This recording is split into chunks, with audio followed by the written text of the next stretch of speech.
Isang nakakangilong eksena ang gumulantang sa buong kagawaran ng katarungan nang maupo sa isang mainit na pagharap si kalihim Boying Remula at ang matapang na si Attorney Claire. Sa gitna ng isang tila nagbabagang silid, hindi na nakapagsalita at tila naging estatwa ang kalihim matapos ihain sa kanyang harapan ang mga dokumentong magpapatunay sa isang karumaldumal na sabuatan. Ang bawat salitang binitawan ng abogada ay parang matatalim na balisong na humiwa sa katahimikan ng publiko, habang ang mga saksi ay napahawak na lamang sa kanilang mga dibdib sa tindi ng revelasyong ito na hinding-hindi kayang lunukin ng kahit sinong matino ang isip. Hindi ka panipaniwala at talagang nakakasuka ang mga detalyeng lumabas tungkol sa bilyon-bilyong budget ng Bucor na di umano ay hindi napupunta sa mga pasilidad, kundi gagamitin pala sa pagpapatakbo ng operasyon ng iligal na droga sa buong bansa. Ayon sa mga nakakalulang ebidensya ni Attorney Claire, ang bawat sentimo na dapat ay para sa reforma ay nagiging puhunan sa kamatayan na kumakalat sa ating mga lansangan. Nanginginig ang mga kamay ng mga opisyal at tila binabaha ng malamig na pawis ang mga nasa pwesto dahil sa takot na ang bawat sulok ng bilibid ay maging mitya ng kanilang sariling pagbagsak sa gitna ng ganitong maruming laro. Ito na nga ba ang pinakamalaking pagtataksil sa tiwala ng sambayanang Pilipino na wawasak sa pundasyon ng ating gobyerno? Alamin ang buong katotohanan sa likod ng mga pader na puno ng lihim at kasalanan dahil ang bawat segundong lumilipas ay lalong nagpapalalim sa hukay na kinasadlakan ng katarungan. Huwag kayong kukurap at huwag kayong tatalikod dahil ang pasabog na ito ay hindi lamang basta balita, kundi isang babala na ang mga nagbabantay sa batas ay sila rin palang lumalabag dito.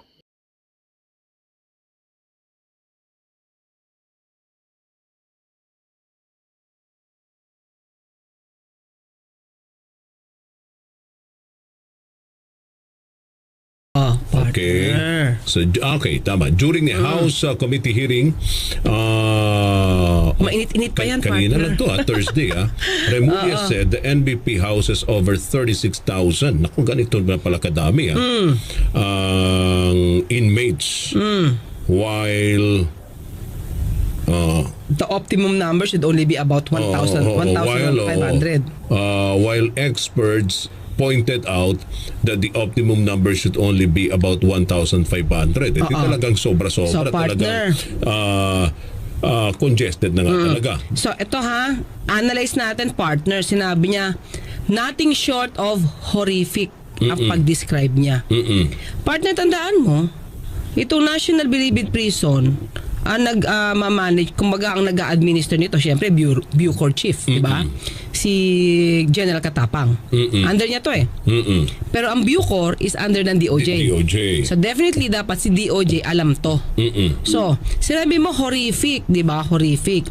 So, kung 1 year ka na nandiyan, ano ba ang ginawa ni DOJ, Na solusyon. Secretary, para maging less horrific? Diba? Nadadalaw niya ba to? Diba? Baka hindi niya to nadadalaw. Kasi medyo ang dami niyang trabaho, partner. Kasi naging ka-issue lang itong National Bilibid and Bucor, National Bilibid Prison and Bucor, nung panahon na may kaso si Bantag. Okay. So ang focus ng issue doon si Bantag, hindi yung National Bilibid Prison, partner. So ito ba, ano yung dapat na ginawa ng Bucor sa DOJ para maging less horrific yung sitwasyon ng mga kababayan natin na nakakulong doon, partner? Tandaan mo, partner, sinabi mo, persons deprived of liberty. Oo. So sinabi mo ang inmates doon 36,000, partner.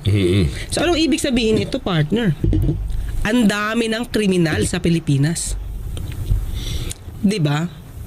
Hindi ba tayo dapat maalarma bakit ang dami-dami ng kriminal sa Pilipinas? 'Di ba? Ang nakikita lang kasi natin dito numbers Pero ano yung effect nito? Bakit 36,000 inmates na nandoon na supposed to be dapat 1,500 lang? Okay, syempre maliban sa wala tayong ibang facility, 'di ba? Na mukhang matagal na rin problema, partner. It means dumadami pa rin ang kriminal sa Pilipinas. Bakit?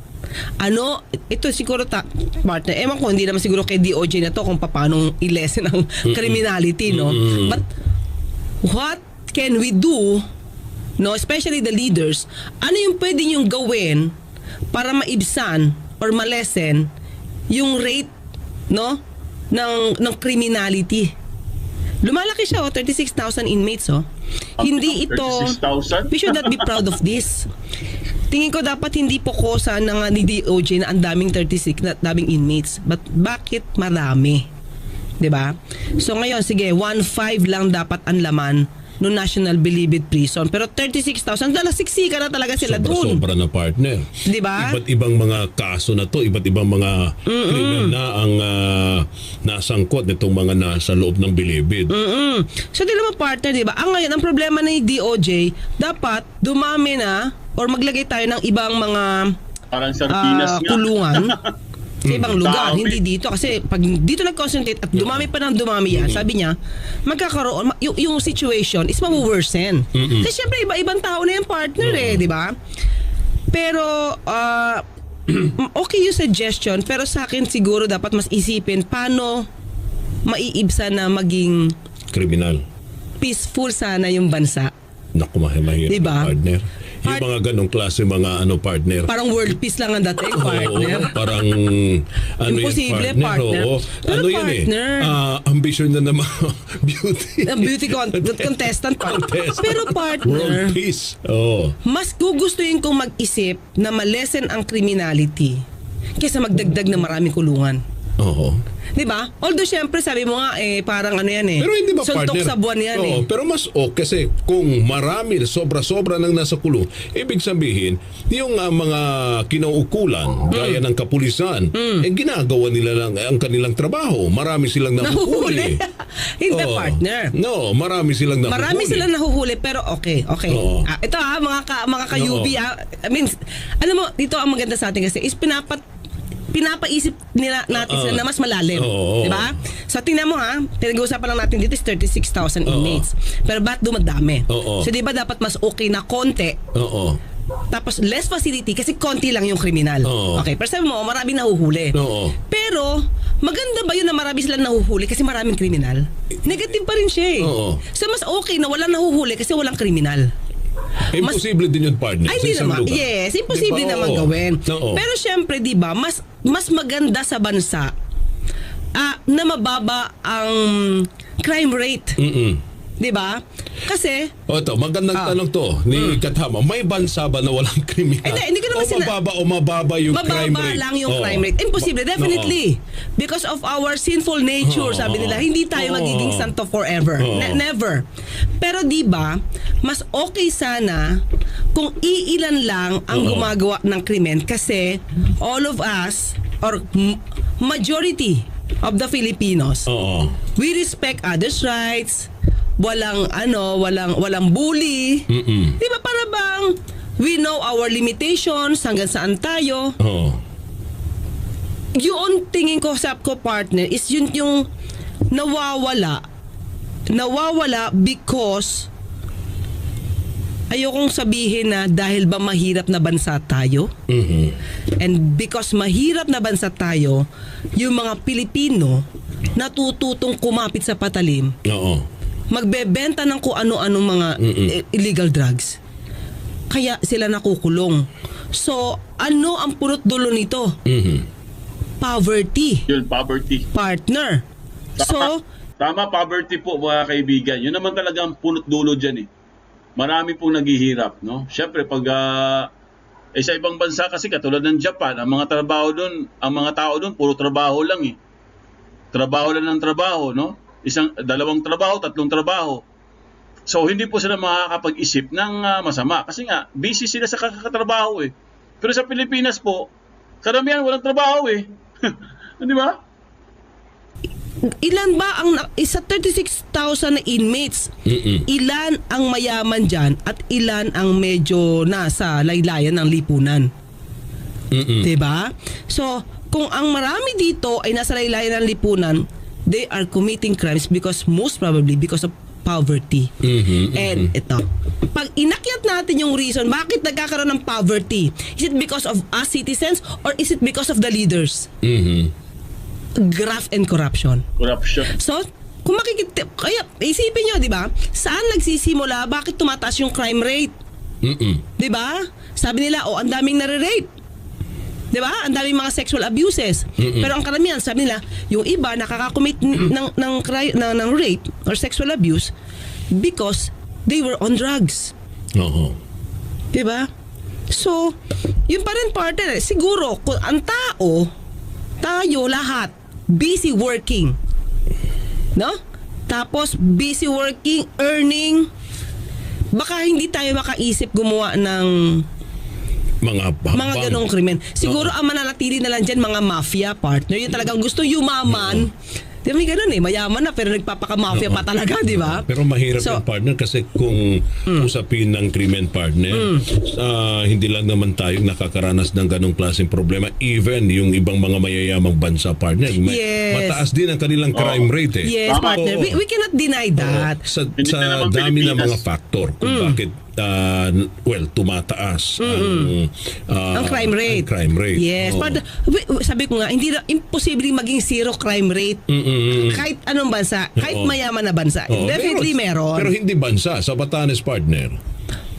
Diba? Sa Batanes, partner, yung mga nasa nasa kulungan. May honesty store pa nga dun, diba? Sa Batanes, yung mga nasa kulungan partner, yung mga nag-illegal fishing na mga dayuhan. Na nahuhuli nila partner. Tapos alam mo nakabukas lang yung kanila partner, yung selda, pwede pang bumili ng sigarilyo. yun. Alam mo partner, kasi pagka honest, tama ka di ba? Pag yung isang lugar honest partner, sa totoo lang may hiya kang gumawa ng crime partner. Ito, pag napunta ka sa Japan partner, pag may naiwan kang gamit, di ba? Halimbawa, payong. Yung iba talaga kasi nag-iiwan ng payong. Pag hindi na umuulan, iniiwan. Minsan parang dito mawawala na yan, partner. Okay, minsan, sayang to, di ba? Minsan, sayang to. Pero ikaw na Pinoy, may hihiya kang kunin Kasi nandun lang siya. Baka may bumalik. So, hindi mo rin kukunin. So, yung pagiging honest, nakakahawa yun. So, yun sana lang. Wish lang naman, 'di ba? Kasi kung ite-trace natin ba't ang dami na, tingin ko it's more on the poverty partner because of poverty. So ayan. Anyway, tinabi ko lang naman, inanalize na natin ba't dumadami, 'di ba? Preso. Okay. So ngayon partner, ang sabi ngayon ni SOJ kumbaga yung coping mechanism nga daw kasi dito is nangyayari yung pagkain parang kulang. Parang yung 70 pesos na budget sa pagkain, nagiging 50. Bakit? Sabi niya, kasi minsan daw magpapadala pa yung tao, yung mga pamilya ng pera doon sa inmate, nababawasan pa dahil kumakat daw yung mga guards partner. So yun yung sabi niya. So ang sa akin lang partner, kung alam mo na pala na ginagawa yan ng guards mo. Diba yan sabi niya ang problema naman, pagdating sa sustento, ito'y kinakarton pa rin ng mga gwardya. Yung GCash system, may commission pa ang mga gwardya bago makarating ang pera sa tao. So, kailan nyo pa to alam? Bakit hindi napipigil to partner? Tingin ko lang partner, if you are really a good leader, matatakot sa iyo yung tao, susunod sa iyo yan. Diba? Dapat, in a way, may kamay na bakal hindi naman yung partner, yung sobrang abuso hindi ko yung sasabi Ibig sabihin, dapat meron kang tapang. Diba? Meron kang willpower na to pa rin kung ano yung mandato mo, partner. So kung alam nyo na pala dito, nagkakaroon ng katkongan partner, nagkakaroon ng cut yung mga guards, anong ginagawa nyo doon sa mga guards? Baka bago pa lang niya ito na discovery partner, kaya sinasabi niya ito ang mga nangyayari at ito yung susunod na hahanapan natin ng solusyon. Partner. Kasi, para sa akin, ang ganitong klaseng problema, matagal na to matagal na nga. Yung sa pagkain ng mga preso partner, sobrang tagal na to. Dati pa, kahit sa mga city jail partner. Yan ang problema. Hindi lang sa Nubilibid prison, even sa mga city jail. That's why, partner. Problema yan ng mga preso partner. Kaya tignan mo mga preso, ang lusok-lusok, halos butod balat na lang. Kaya, nakakaawa nga paminsan dati, alam mo, mayroon akong mga naririnig partner na yung iba para lamang partner meron silang sapat na pagkain sa loob ng kulungan. Yung ba pumupunta sa mga palengke, yung mga patapon na partner, yung mga gulay na hinihingi nila yan. Nino na. Ng ilang mga city jail to, partner, ang pinag-uusap. Kasi kulang nga yung budget sa paano pagkain. na nakukuha? Humihingi, partner. Kasi from dun sa mga tawag rito, yung mga natitinda sa palengke, Wait, sino humihingi? ay mismo yung yung mismo sitting warden akala ko, nakakalabas Hindi, na. yung warden, Yung hindi warden, yung mga preso. oo. Yung warden. Talaga? Oo, para mabigyan lang ng sapat na pagkain yung mga kasi kulang nga yung budget dati. Naman ang mga city jail naman is under DILG yan. Oo, di ba? Yung bilibid lang. Ang Bucor, yung bilibid lang under sa So, yun, parang nakakaawa din, di ba? Malaman na kahit sabihin natin, okay, mga preso po mga yan. Pero tao pa rin ang mga yan eh. Oo. At may pa rin po, may pagkakataon pa rin na para magbagong buhay. Kasi ang purpose nila kung bakit nandyan sa kulungan, reformation, para magbago. Hindi naman para parusahan, partner, kastiguhin. O kaya ilagay sa septic tank. Oo. Hindi naman ganun, partner. Imagine mo. Para sa akin, partner, okay, na-discover niya ito. Good para sa akin, magandang balita ito. Because, ngayon, makakahanap siya ngayon ng solusyon. Sana. Hindi mo partner. Tama ka, partner. Kailangan sa akin, di ba, para bang for 1 year, for 1 year na nandiyan ka, ngayon mo lang sasabihin yan, parang, ba't ngayon lang? Nasaan ka? Di ba parang 10 days ka lang naman nag-wellness, leave. Ang daming mga issue pa. Yun na nga kasi si Tebes, inuna isa pa nga yung kay Tebes, partner hindi pa rin hanggang ngayon mapauwi. Yun. Kaya siguro, di ba? Ewan ko, partner, imagine mo, partner, yung COA, ito COA flags, Bucors, 36 million. Extended contract with caterer 36 million na to So, kaninong panahon ito nangyari? Okay, yan. Yung 36 million, partner, mukhang January to March 2022. So, hindi pa siya. Okay. Pero, balikan natin, partner. Sinabi ng COA na i-monitor nila yung agreement nila with, ito na, January 2022 to December 2022, partner, kay SOG na to, saka kay General Katapang na to. Kasi December 2022. Kailan matatanggal si Bantag, General Bantag? Parang last year ba? Yes, last year. Pero anong buwan? Hindi ako sigurado, partner. Definitely, December 2022 kay General Katapang na to, partner. So, ang kanilang caterer ay ang pangalan ay AFS Eatery and Mang Kiko Catering Services. Dalawa to Pero ang sabi sa audit, kulang ang binibigay. Pero salamat po sa tanong. Ang budget po para sa pagkain ng isang preso sa isang araw ay 70 pesos a day. 3 meals na po ito, almusal, tanghalian, hapunan. 70 pesos a day. So, kung titingnan po natin kung ano ang kayang bilihin ng 70 pesos sa isang araw, kung ito ay sapat para pakainin ng isang tao, tingin ko alam na ho natin na kulang po ito. Siyempre, ito po ay binibid out pa under our rules. Pag ito ay binid, may nag-winning bidder, kikita po yung taong yon, yung 70 pesos nagiging less than 50 pesos pagdating po ng kaduluduluhan. Bayad to inadequate. Grabe, from 70 naging 50 na lang. alam ni SOJ, no? Pero wala siyang ginawa, no? Yun ang nakakatawa doon. Kaya nga nabubuljak sila kay Attorney Claire, Kasi, kumbaga, alam na nila mga kaibigan, alam na nila ang problema. Matagal na. Pero wala silang ginagawa. Magaling lang sila magsalita, Magaling sila magsabi na, ganito, ganyan, 70, naging 50 na lang.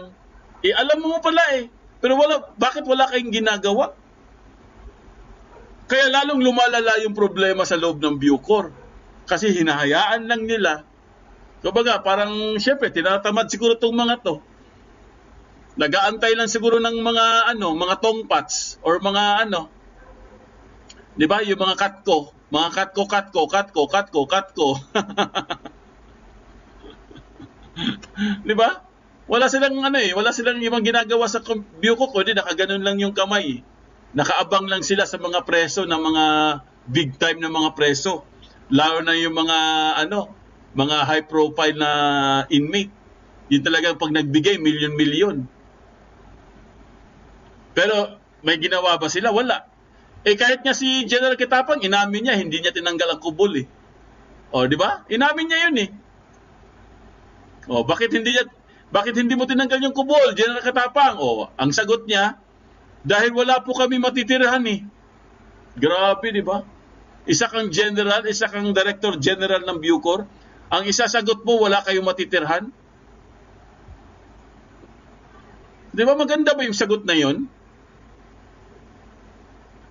Ibig sabihin, kaya hindi mo tinanggal ang kubol kasi nga, kumikita kayo dyan. Magkano ang isang kubol? Oh, cellphone din, inamin din niya. Magkano ang cellphone? 50 to 100,000. Oh, bakit pero hindi na tinatanggal ang cellphone? Kasi nga, kumikita sila. Bawat niyan, mayroon silang komisyon dyan. Magkano kaya ang mga komisyon dyan? Kahit yung mga di ba, yung mga padala, yung mga GCash na yan, meron din sila komisyon dyan. So, pagdating po dun sa presyo, mga kaibigan, yung 100 pesos, nagiging 50 pesos na lang. Minsan pa nga, mas less pa dun. Kaya yung mga presyo, nagtitiis na lang. Oo, kaya karamihan ng mga malnutrition, kawawa. Oo, mga malnutrition po, sinex dun. Karamihan dun. Tama po kayo. Oo, walang kupa si Attorney Claire. Magaling talaga si Attorney Claire. No? Sana ito na lang yung mga... Dapat ito yung mga attorney na dapat i-appoint. No? Bakit yung mga ina-appoint na mga walang kwenta? Ayaw kasi nila sa mga ayaw nila mag-appoint ng mga magagaling. Kasi nga, syempre, pag mga magagaling, hindi mo mauuto eh. Ang ina-appoint nila katulad ni Katapang. Di ba? Panoorin niyo si Katapang sa hearing, guys. Parang nakaganon lang siya palagi, oh. Nakayuko lang siya palagi. Tapos pag nagsalita siya, mabagal, mahina. Pag sumagot siya sa mga tanong, mahina. Parang akala mo walang energy. Minsan parang gusto kong painumin ng energy drink, eh. Para bumilis yung takbo, eh. Bumilis yung salita, eh, no? Ibang klase talaga. Ito po, ituloy po natin si Attorney Claire, mga kaibigan. Inadequate meals. 'Di ba? Kasi ang usapan sa agreement, partner, okay? Ang budget dito is 1.264 billion for food subsistence. Billion pa nag-uusapan dito, partner, ha? So ang sabi dito, ang lalaki ay dapat na mayroong 2 cups of rice. At ang babae ay 1.5. Bakit ba? Babae ba? Mas mahina kumain kaysa lalaki. Nanditiyeta siguro. Pero hindi Sure nila ka? alam. Hindi nila alam. May mga Kakayupi, babae. payag kayo doon? Oo, may Bakit mga babae ganon? na parang construction worker. Diba? May kilala ko partner na babae. Diba? Grabe, kulang yung isang rice cooker. Ay, ako, partner, pag masarap ang ulam talaga. Hindi sa akin, partner, sana. Ito lang sa akin, ha? Oo. Hindi ba to discrimination? Oo. Kasi pag lalaki, 2 cups. Mga kayubi, sagot kayo. Oo. Pag babae, 1.5. Hindi, kasi sa naman partner, sa totoo, ang mga babae mahina talaga kumain. Yun na nga. Yun na iniisip nyo. Oh. Mahina talaga. Meron lang iilan. May nagda-diet kasi, ganon? But still, tingin ko dapat pinarehas na to. Yung iba, partner, gusto nila, paglabas nila, sexy. Diba? Oo. For me, para maano ba ito? Discrimination, porkit babae, 1.5 cups. Talaga Oo. pinag-awayan pa yung cups. But anyway, diba sa akin, dapat, ang sabi dito, ang agreement is dapat 2 cups of rice. Ang lalaki. Oo. Okay? Saka para meron silang 10-day cycle menu. Siguro, sa loob ng 10 araw, iba-iba.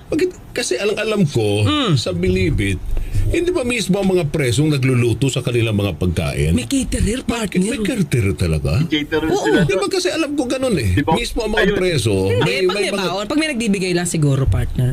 Hindi Pero ko lang provided alam. yan na Catering office tayo. ng preso. Oo. Kaya nga yung iba ayaw na lumabas kasi libre food. pag malapit na sila makalaya, gagawa uli ng katarataduhan sa mga para May makabalik. pagkain, di ba? Kung nasa labas sila pang magpapakain. Oh, di ba? So yun, partner. Joke. Di ba? Supposed to be may 10-day cycle. Kasi imagine mo, billion naman to. Pero syempre, mahal naman ang pagkain nyo. Especially pag 1 kilo of sibuyas na nakaraan taon. Pero 800 yun. kahit na partner, siyempre, magtipid-tipid din sila. Kung yung mga nasa labas nga, talagang nagtitipid. Kayo pa sa kulungan. Teka lang, partner. Sino bang tinitipid nila? Nasa budget to. Tinitipid nila yung preso. Bayad na to, partner eh. So, tapos ang nangyayari, partner, instead of ginisang munggo with tinapa or pork and boiled rice for lunch, yung mga PDL will only serve steamed rice and pinakbet. Di ba? Ano bang cost nito, partner? Dapat imbestigahan itong caterer nila. Kaya nga, partner. Ito na-flag na nga ng COA o may Na-flag na, di ba? Si Bautista. Yun na yung sinasabi ni attorney. Yun na-flag. Yun, yung catering na yun. Yung catering ni di ba? Ginawa niyang 39 pesos na lang. Grabe kickback, kalahati. Ibang klase. Palayain na ang mga matatandang PDL. Yes. Dapat lang. Ang tawag sa mga iyan ay tolongges.